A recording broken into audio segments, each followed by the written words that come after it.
ओवीज kitchen या recipe चॅनलमध्ये तुमचे स्वागत आहे.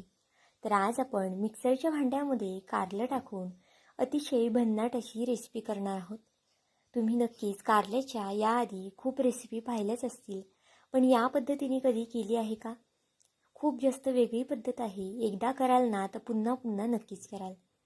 तर बघा, त्यासाठी इथे आपण 2 कारली घेतलेली आहेत. आता ही रेसिपी मी 2 व्यक्तींनुसार करत आहे, त्यानुसार इथे 2 कारली पुरेशी आहे. आता तुमच्याकडे जी कोणती कारली असतील ना ती इथे तुम्ही घेऊ शकता.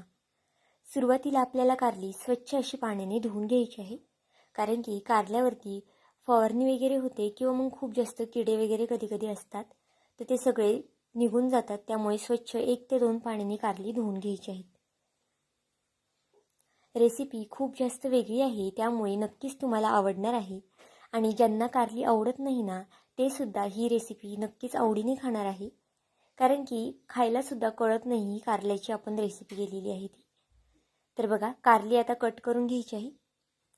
कारल्याचं जे पुढचं आणि पाठीमागचं टोक आहे ना ते काढून घ्यायचं आहे आपल्याला, आणि मधून अगदी अशा पद्धतीने कारली कट करून घ्यायची आहे. व्हिडिओत दाखवते ना त्या पद्धतीने तुम्हीसुद्धा कारली कट करून घ्या. आता कारल्यातला जो मधला भाग आहे ना तो आपल्याला इथे काढून घ्यायचा आहे, कारण की त्यामध्ये बिया वगैरे असतात आणि कारलं जर निवार असेल ना, तो भाग जर तुम्ही ठेवला ना तर कारली तुमची खूप जास्त कडू होतील. त्यामुळे बघा, सुरीने अगदी अशा पद्धतीने मधला जो भाग आहे ना तो काढून घ्यायचा आहे. आता या कारल्यामध्ये जास्त बिया वगैरे झाल्या नव्हत्या, त्यामुळे थोडाफार काढायला त्रास होतोय. पण जर तुमच्या कारल्यामध्ये जर बिया वगैरे झाल्या असतील ना तर त्या हातानेच अगदी सहज निघले जातील. तर इथे बघा, अशा पद्धतीने काढून घेते मी. तोपर्यंत जर तुम्ही चॅनलवरती नवीन असाल आणि चॅनलला अजूनही सबस्क्राईब केलं नसेल तर नक्कीच एक लाईक आणि सबस्क्राईब करून घ्या, कारण की नवीन यूट्यूबरसाठी तुमचे एक एक लाईक, एक एक सबस्क्राईब हे खूप जास्त मोलाचं असतं. आता अशाच पद्धतीने दोन्ही कारल्याचे बिया मी काढून घेते आणि मग तुम्हाला दाखवते. तर इथे बघा, दोन्ही कारल्याच्या बिया आपण सगळ्या काढून घेतलेल्या आहेत. अगदी व्हिडिओत दाखवते ना त्या पद्धतीने कारल्याच्या बिया काढून घ्या. अजिबातच मध्ये काहीच राहिलं पाहिजे नाही. आता एका बाउलमध्ये याचे आपल्याला तुकडे करून घ्यायचे आहेत. बघा, अगदी एकसारखे असे तुकडे केलेले नाही आहेत मी. तुम्ही कसे छोटे मोठे बारीक तुकडे केले ना तरीसुद्धा चालणार आहे.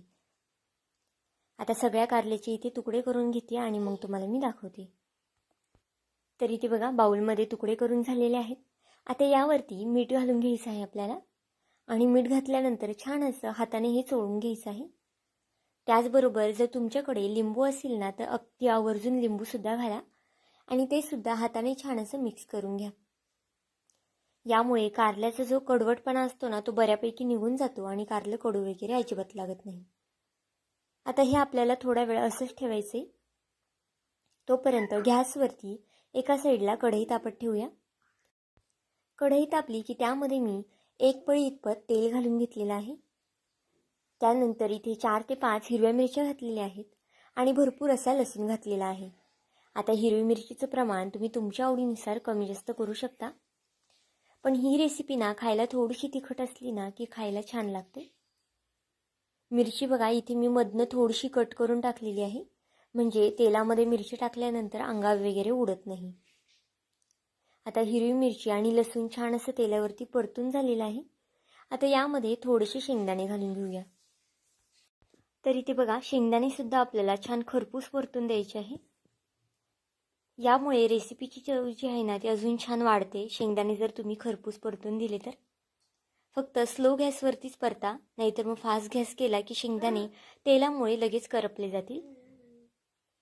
तर इथे बघा, शेंगदाणे, मिरची आणि लसूण सगळं छान असं परतून झालेलं आहे. आता हे एका साईडला करूया आणि त्यामध्ये 1 चमचा इतपत जिरे घालून घेऊया. जिरे सुद्धा तेलावरती छान असं फुलून द्यायचं आहे आपल्याला. आता हे सगळं छान असं मिक्स करून घ्यायचं आहे. आता गॅसची फ्लेम आपल्याला बंद करायची आहे आणि जे आपण कारलं एका साईडला ठेवलं होतं ना ते सुद्धा छान असं मुरलेलं आहे. आता कारल्यामध्ये आपण 1 ते 1.5 ग्लास इतपत पाणी घालून घेऊया आणि छान असं हे कारलं जे आहे ना ते चोळून घ्यायचं आहे हातानेच. जास्त सुद्धा 1-2 पाण्याने धुवायचं नाही आहे, कारण की कारलं आपण सुरुवातीलाच धुवून घेतलं होतं, त्यामुळे सुरुवातीला आता आपल्याला एकाच पाण्याने धुवून घ्यायचं आहे. म्हणजे जे मीठ आणि लिंबाचं आपण घातलं होतं ना ते सगळं निघून जातं आणि कारल्याचा कडवटपणा आहे ना तो सुद्धा निघून जातो. आता बघा कारलं मिक्सरच्या भांड्यात टाकून घेतलेलं आहे. आता पाणी वगैरे अजिबातच न वापरता कारलं आपल्याला हे ओबडधोबड असं वाटून घ्यायचं आहे.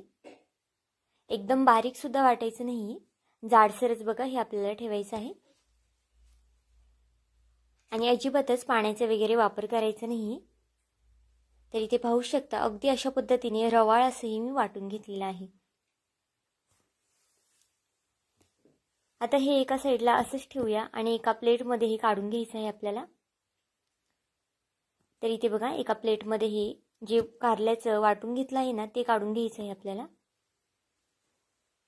रेसिपी खूप जास्त अप्रतिम होते, अगदी पटकनी तयार सुद्धा होते, कमीत कमी साहित्यामध्ये तयार होते आणि जे कारलं खात नाही ना ते सुद्धा अगदी आवडीने ही रेसिपी खाणार आहे. त्यामुळे तुम्ही आठवड्यातून 2 ते 3 वेळा ही रेसिपी नक्कीच कराल, कारण की इतकी जास्त भन्नाट ही रेसिपी तयार होते. आता इथे एक मिक्सरचं भांडं घेतलं आहे. त्यामध्ये हिरवी मिरची, लसूण, शेंगदाणे, जिरं हे सगळं आता थंड झालेलं आहे. ते आपण मिक्सरच्या भांड्यामध्ये टाकून घेऊया आणि अगदी भरभरीत असं वाटून घेऊया. जास्त सुद्धा बारीक वाटायचं नाही, जाडसरच आपल्याला हे वाटून घ्यायचं आहे. आणि वाटताना अजिबातच पाण्याचा वगैरे वापर करायचा नाही, कोरडंच आपल्याला हे वाटून घ्यायचं आहे. बघा तुम्ही इथे पाहू शकता असं जाडसरच वाटून घ्यायचं आहे, बारीक वगैरे करायची गरज नाही. आता आपलं वाटण सुद्धा तयार आहे. आता पुन्हा गॅसवरती एक कढई तापत ठेवायची आहे. आता मी तीच कढई वापरलेली आहे, ज्या कढईमध्ये आपण शेंगदाणे वगैरे परतून घेतलं होतं तीच कढई. त्यामध्ये 2 पळ्या इतपत तेल घालून घेतलेलं आहे. तेल तापलं की यामध्ये 1 चमचा मोहरी, 1 चमचा जिरे घालून घेऊया. जिरे मोहरी तेलावरती छान असं फुलून द्यायचं आहे. आता जे कारलं आपण वाटून घेतलं होतं ना ते घालून घ्यायचं आहे. गॅसची फ्लेम मिडियम टू हाय ठेवायची आहे आपल्याला, जास्त सुद्धा बारीक गॅस करायचं नाही, कारण की कारलं आपल्याला तेलावरती छान असं परतून घ्यायचं आहे. कारलं वाटल्यानंतर त्यावरती थोडंसं लिंबू पिळा, म्हणजे कारलं अगदी काळं पडत नाही, हिरवंगारच राहतं. तर इथे बघा तेलावरती छान असं कारलं परतून घेते. आता हे कारलं शिजायला अगदी कमीत कमी वेळ लागणार आहे, कारण की आपण कारलं हे छान असं वाटून घेतलंय. तर आता बघा यावरती 1 ते 2 मिनिटासाठी मी झाकण ठेवते आणि मध्ये आधे हे हलवून सुद्धा घेते. आता इथे जर तुमच्याकडे नॉनस्टिकची कढई असेल ना तुम्ही निदान 3 ते 4 मिनिटं असंच झाकून ठेवा, म्हणजे कारलं खाली चिटकत सुद्धा नाही आणि अगदी छान असं शिजलं सुद्धा जाईल. तर इथे बघा अगदी कारल्याचा थोडासा रंग बदललेला आहे. आता यामध्ये आपण जे शेंगदाणे हिरवी मिरची वाटून घेतलं होतं ना ते घालून घेऊया. हे आपल्याला जास्त सुद्धा परतायची गरज नाही, कारण की सुरुवातीलाच आपण लसूण, हिरवी मिरची, शेंगदाणे तेलावरती छान अशी तळून घेतली होती. आता हे सगळं छान असं मिक्स करून घेऊया. हे मिक्स करताना गॅसची फ्लेम ही जी आहे ना ती स्लो करायची आहे, नाहीतर मग शेंगदाणे वगैरे असतात ना ते खाली चिटकून बसतात आणि करपतात सुद्धा. आता बघा चवीनुसार मीठ घालून घेतलेलं आहे. आता जे चमच्याला कारल्याचं जे लागलेलं आहे ना भाजी ती काढून घेऊया आणि पुन्हा हे छान असं मिक्स करून घेऊया. आता वाटण टाकून झाल्यावरती ना मी पुन्हा यावरती झाकण ठेवलं होतं 2 ते 3 मिनिटासाठी आणि याला छान अशी वाफ देऊन घेतलेली आहे. तर बघा आपलं जे कारलं आहे ना ते सुद्धा अगदी परफेक्ट असं शिजलेलं आहे. ज्यांना कारलं आवडत नाही ना त्यांच्यासाठी नक्कीच ही रेसिपी तुम्ही करून बघा. त्यांना ही कारल्याची रेसिपी नक्कीच आवडेल आणि कळणार सुद्धा नाही नक्की ही कारल्याची रेसिपी आहे की दोडक्याची, कारण की अगदी अजिबातच कडू वगैरे लागत नाही. खायला म्हणाल तर अगदी अप्रतिम लागते. भाकरीबरोबर खा किंवा मग भाताबरोबर जरी मिक्स करून खाल्लं ना तरीसुद्धा छान लागतं.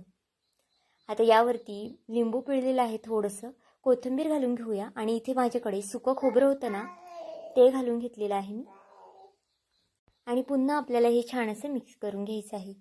जर तुमच्याकडे सुका खोबऱ्याच्या ऐवजी ओलं खोबरं असेल ना तर नक्कीच आवर्जून घाला, त्याने सुद्धा याची चव अप्रतिम होते. तर आजची ही कारल्याचा ठेचा तुम्हाला कसं वाटला मला हे कमेंट करून नक्की सांगा आणि चॅनलवरती नवीन असाल तर चॅनलला एक लाईक आणि एक सबस्क्राईब करायला विसरू नका. भेटूया आपण पुन्हा एका अशाच नवीन व्हिडिओमध्ये. तोपर्यंत बाय.